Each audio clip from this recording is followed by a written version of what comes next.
ओम शांति। आज 31 मार्च 2023 के बाबा के अनमोल मधुर महावाक्य सुनेंगे। आज की मुरली में बाबा कहे, बच्चे, इस दुनिया में कोई भी जब अपना राज्य भाग्य वापस लेते हैं तो लड़ाई झगड़ा आदि करके लेते हैं, परंतु तुम बच्चों को अपना स्वर्ग का राज्य भाग्य जो लेना है, उसके लिए अपने मिजाज को बहुत मीठा बनाना है। कभी किसी को उल्टा सुल्टा शब्द नहीं कहना है। कोई ऐसा शब्द न निकले जो किसी को दुख हो। बाबा कहे, तुम बच्चों को मीठा बन करके सबके साथ प्यार भरा व्यवहार करना है, परंतु माया बीच बीच में परीक्षा जरूर लेती है। वो दरवाजा खटखटा के देखती है, कहीं ये क्रोध तो नहीं करता है, या काम क्रोध के भूत के वशीभूत तो नहीं होता है। अगर वशीभूत हो गए तो उन बच्चों को माया खींच करके ले जाती है।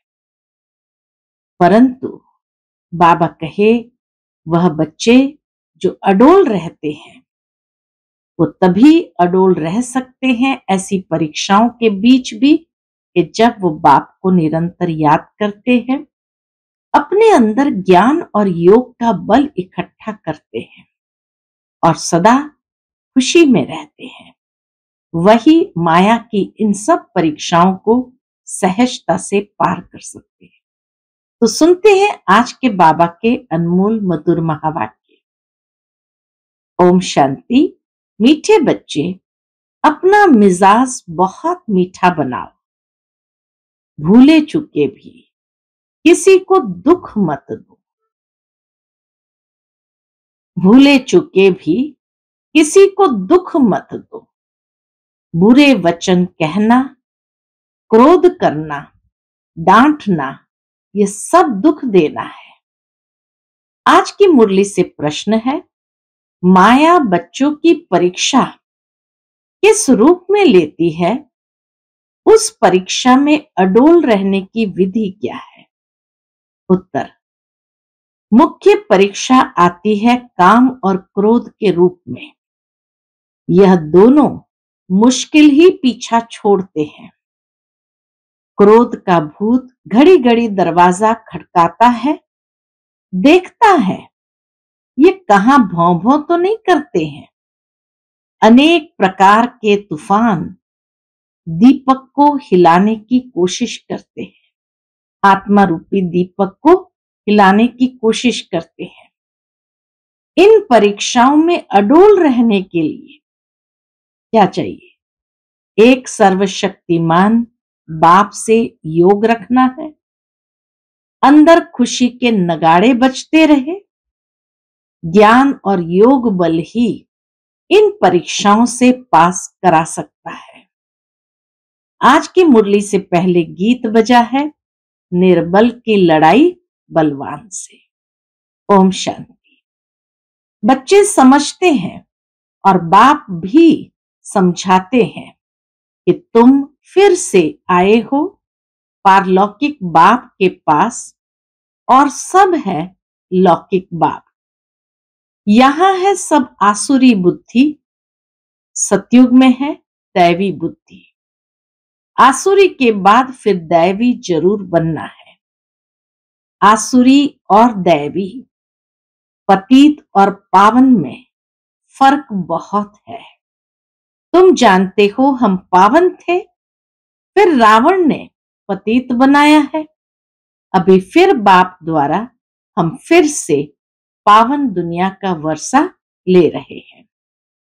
सतयुगी राज्य भाग्य का, वह भी 21 जन्मों के लिए वर्षा हम ले रहे हैं। अपने ही सतयुगी राज्य भाग्य का, वह भी 21 जन्मों के लिए। जब बाबा बच्चों को कहते हैं तब याद करते हैं, फिर भूल जाते हैं। जब बाबा याद दिलाते हैं तो बच्चे बाबा को याद करते, फिर भूल जाते हैं। जो बात याद रहती है वह फिर औरों को समझाने के लिए दिल टपकती है, अर्थात दिल में चाहना बनी रहती है। याद नहीं होगी तो दिल टपकेगी नहीं, फिर वह खुशी की उछल नहीं आएगी, मुरझाई हुई शक्ल दिखाई देगी। अभी तुम जानते हो, हम फिर से गंवाया हुआ सतयुग का राज्य भाग्य ले रहे हैं। वह जो कृष्ण से राज्य गंवाया था वह तो ले लिया, परंतु माया ने हमारा राज्य छीना है, ये कोई को पता नहीं है। कृष्ण से तो राज्य ले लिया हठ से, भूख हड़ताल आदि करके। यहां तो वह कोई बात नहीं, तुम्हारी दिल में है। हम 5000 वर्ष पहले मुआफिक फिर से राज्य भाग्य प्राप्त करते हैं।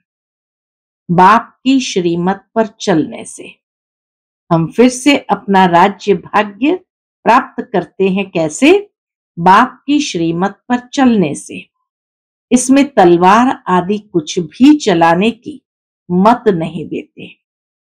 कहते हैं बच्चे स्वीट टेम्पर बनो, अर्थात अपने मिजाज को स्वीट रखो, बहुत मीठे बनो। सतयुग में शेर बकरी भी इकट्ठे जल पीते थे, एक दो के प्यार में रहते थे। दुख का वार नहीं होता, यहां दुख का वार बहुत होता है। काम कटारी चलाना यह भी दुख का वार है।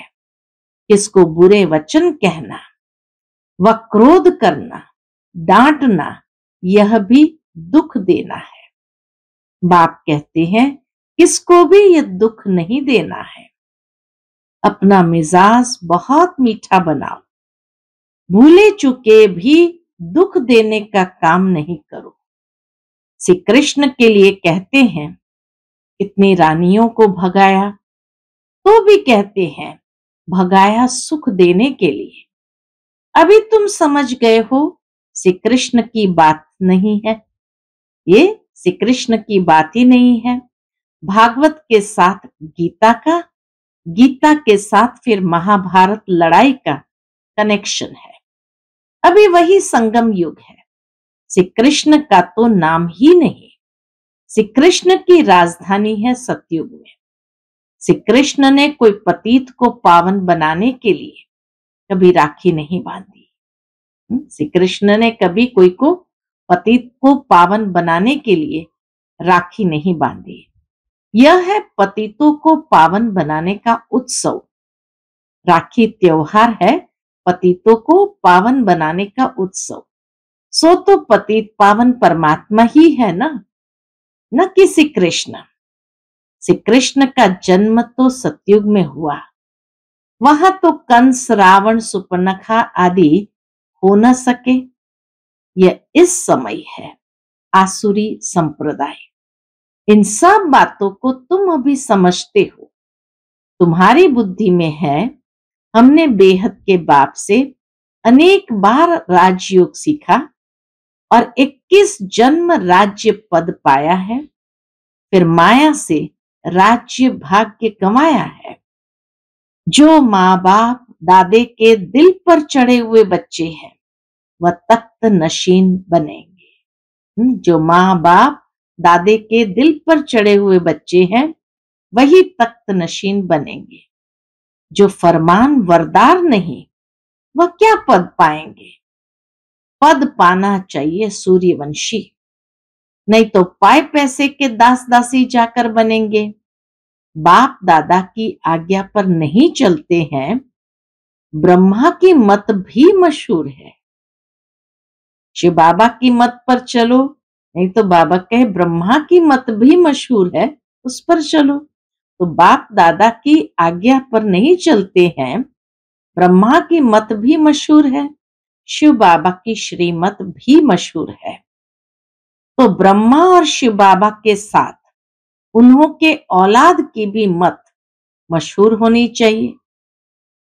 तुमको शिव बाबा और ब्रह्मा दोनों की मत पर चलना चाहिए, तब तो श्रेष्ठ बनेंगे। माता पिता भी श्रेष्ठ बनने के लिए कितनी अच्छी धारणा करते हैं। सब बच्चों को पढ़ाते हैं।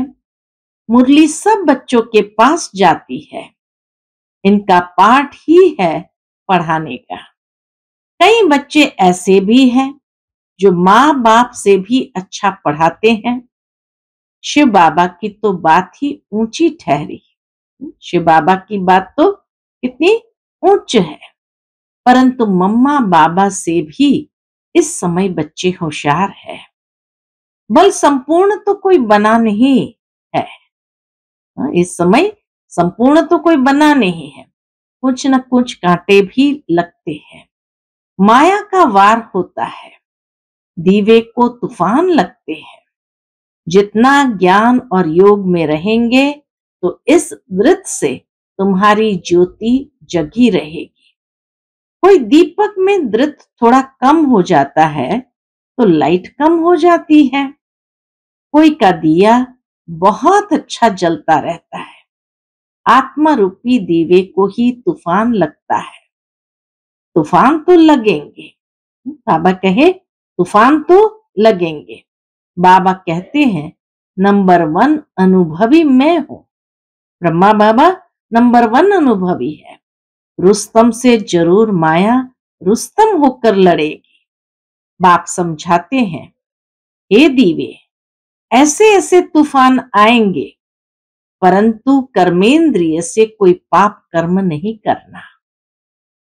कोई ने कुछ कहा तो एक कान से सुन, दूसरे से निकाल दिया। ऐसा अभ्यास करना पड़े। क्रोध भी मनुष्य का पूरा ही सत्यानाश कर देता है। यह भी बड़ी परीक्षा होती है। क्रोध का भूत आकर दरवाजा ठोकते हैं। देखे भौं भौं करते हैं। अगर कोई भौं भौं करने लग पड़ते हैं तो दीवा बुझ जाता है। माया सबकी परीक्षा लेती रहती है। समझा जाता है इनमें तो क्रोध था नहीं, अब फिर इनमें क्रोध आ गया है। बाबा के पास बहुत अच्छे अच्छे बच्चे थे। माया का तूफान सहन नहीं कर सके तो गिर पड़े। फिर कहा जाता है किस्मत। गिर पड़े तो बाद में तो यही कहेंगे किस्मत। हम परीक्षा में ठहर नहीं सकते। बच्चों को तो परीक्षा में बड़ा अडोल रहना है। कैसे? अंगद मिसल, यह भी एक मिसाल है। तुम बच्चों के अंदर खुशी के नगाड़े बजने चाहिए। सर्वशक्तिवान बाप के साथ योग रखने से मदद आपे ही मिलती रहती है। कोई हथियार पवार नहीं लेते। बाबा सब युक्ति सिखलाते हैं। बाप को याद करो तो विकर्म विनाश होंगे। क्रोध की भी स्टेजेस होती है। काम का भूत तो बड़ा खराब है। शल कोई में काम का भूत फिर से प्रवेश न करे। उनको योग बल से निकाल देना है। योग से ही क्रोध का भूत भी निकलता है। घड़ी घड़ी दरवाजा खटकाता है। कहां मार्जिन देखी और घुस पड़ते। ये 5 चोर अंदर बहुत घाटा डाल देते हैं। बाबा क्या कहे, ये 5 चोर अंदर बहुत घाटा डाल देते हैं। हम कितने शाहूकार थे। 5 विकारों ने कितना कंगाल बना दिया है। इनका बड़ा सरदार, इन सभी विकारों का बड़ा सरदार है काम। सेकंड नंबर है क्रोध। काम बच्चों बादशाह है। बड़ा मुश्किल से पीछा छोड़ते हैं। बड़ा भारी दुश्मन है। बहुत तंग करते हैं। बेचारी अबलाएं कितना मार खाती है। बाबा को भी तरस आता, बेचारी अबलाएं कितनी मार खाती है। उन्हों की फरियाद सुनी नहीं जाती। यह फरियाद सिर्फ एक बाप ही सुनने वाला है। परंतु इसकी फरियाद सुनते हैं बाबा, परंतु वह भी सच्चे जो होंगे उन्हों की सुनेंगे, झूठों की नहीं। तो यह विकार मनुष्य को एकदम डर्टी बना देते हैं। झूठों की नहीं सुनते, अर्थात कहीं न कहीं अगर उस व्यक्ति के अंदर भी विकारों का अंश है, ऊपर से कंप्लेन करते हैं, तो बाबा कहे उनकी नहीं सुनेंगे।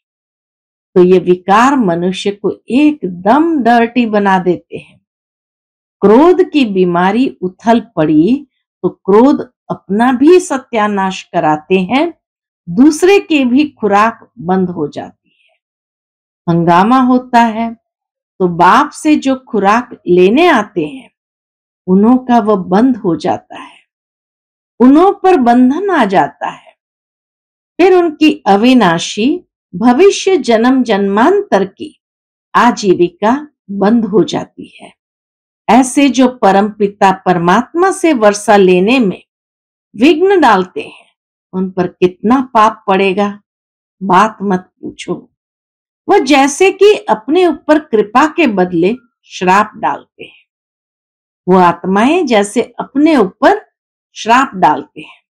कोई ट्रेटर बन जाते हैं तो कितने का नुकसान करते हैं।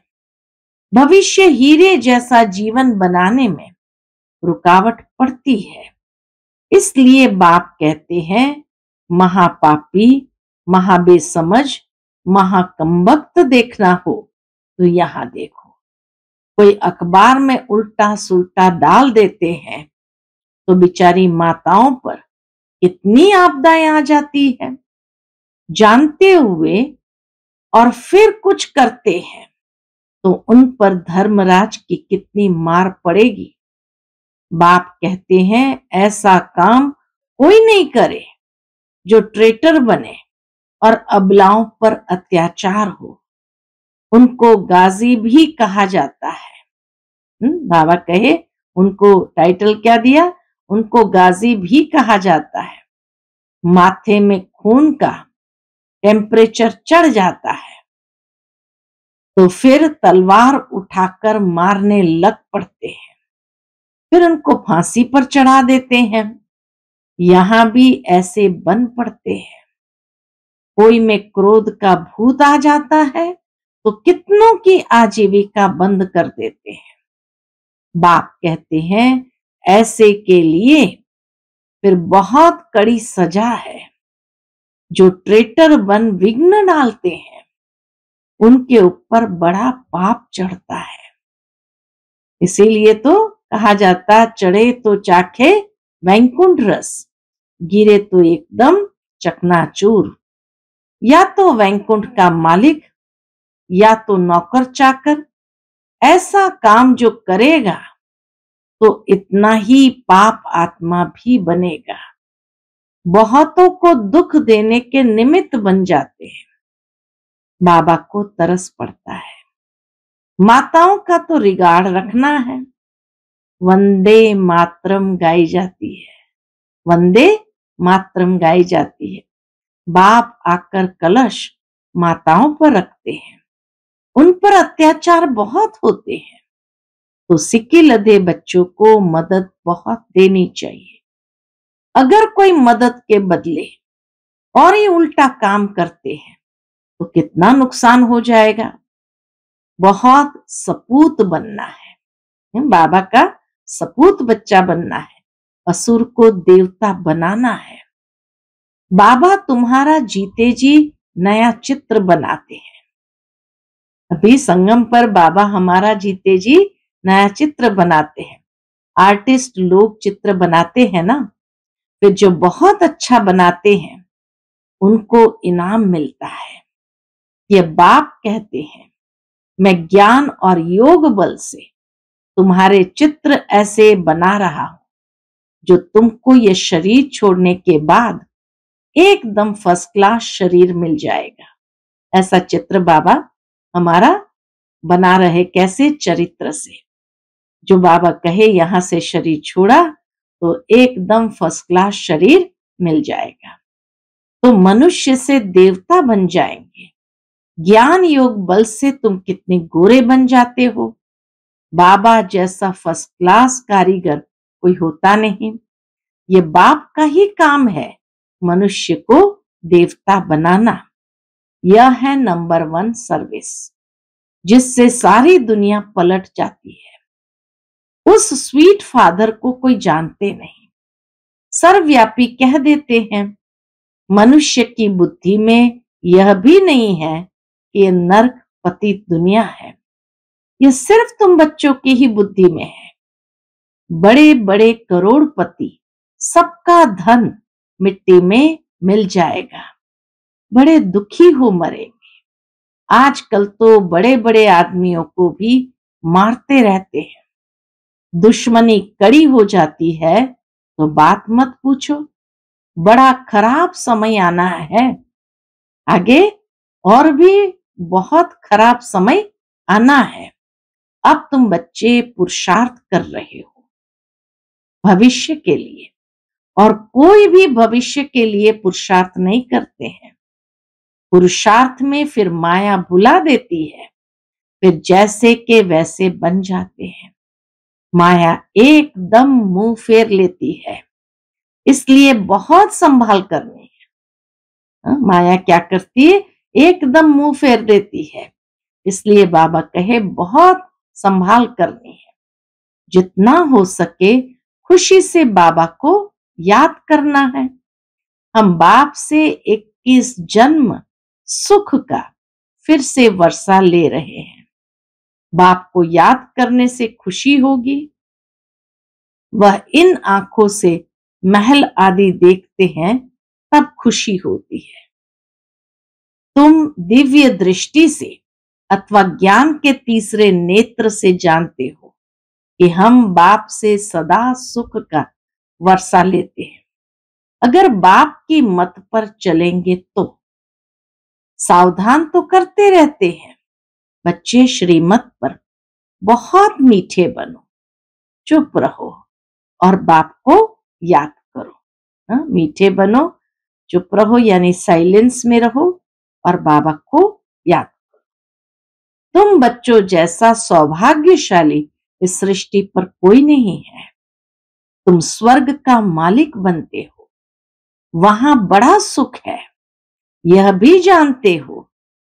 राजयोग वही सीखेंगे जो कल्प पहले सीखे होंगे। राजयोग वही सीखेंगे जो कल्प पहले सीखे होंगे। तुम देखते हो पंडे सर्विस कर फूलों को व कलियों को बागवान के पास ले आते हैं।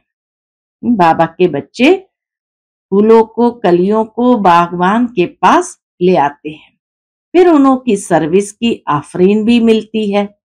ज्ञान है बहुत सहज। इस जीवन को मोस्ट वैल्यूएबल कहा जाता है। पत्थर से हीरे जैसा गरीब से शाहूकार बनते हैं। गाया हुआ भी है अतीन्द्रिय सुखमय जीवन गोप गोपियों से पूछो। कौन से गोप गोपियां? जैसे बाबा ने सुनाया, यह है बड़ी लॉटरी।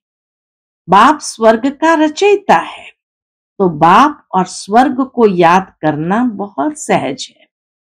विश्व का मालिक बनना कम बात थोड़ी है। वहां दूसरा कोई धर्म होता नहीं। स्वर्ग में दूसरा कोई धर्म होता नहीं। बच्चे जान गए हैं कि हमने आधा कल्प अनेक प्रकार के दुख देखे हैं। अब बहुत अच्छा पुरुषार्थ करना चाहिए। इस दुनिया में कोई सुखी नहीं हो सकता। इस दुनिया में कोई सुखी हो नहीं सकता। वहां तो सब सुखी होंगे। सतयुग में सब सुखी होंगे।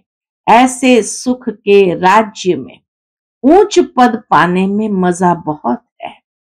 बॉक्सिंग में घड़ी घड़ी थप्पड़ खाते गिरते नहीं रहना है। विकार में गिरा तो एकदम जोर से चोट लग जाती है।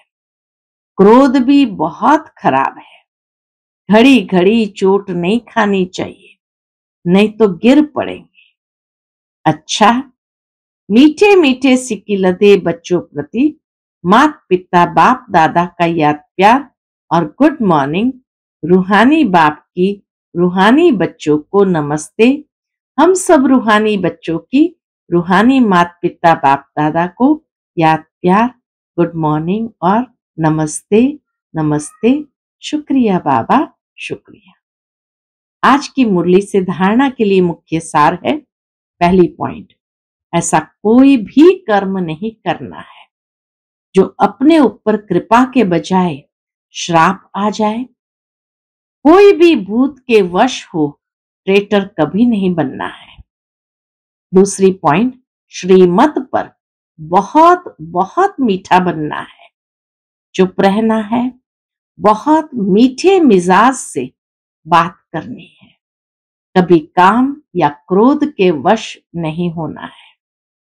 आज का बाप दादा का मधुर वरदान हम बच्चों के प्रति है, सरल संस्कारों द्वारा अच्छे बुरे की आकर्षण से परे रहने वाले सदा हर्षित मूर्त भव। सरल संस्कारों द्वारा अच्छे बुरे की आकर्षण से परे रहने वाले सदा हर्षित मूर्त भव। अपने संस्कारों को ऐसा इजी यानी सरल बनाओ तो हर कार्य करते भी इजी रहेंगे। यदि संस्कार टाइट है तो सरकमस्टेंस भी टाइट हो जाते हैं। संबंध संपर्क वाले भी टाइट व्यवहार करते हैं। टाइट अर्थात खींचातान में रहने वाले, इसलिए सरल संस्कारों द्वारा ड्रामा के हर दृश्य को देखते हुए अच्छे और बुरे की आकर्षण से परे रहो। न अच्छाई आकर्षित करे और न बुराई, तब हर्षित रह सकेंगे। आज का स्लोगन है, जो सर्व प्राप्तियों से संपन्न है वही इच्छा मात्रम अविद्या है। जो सर्व प्राप्तियों से संपन्न है वही इच्छा मात्रम अविद्या है। अच्छा, ओम शांति।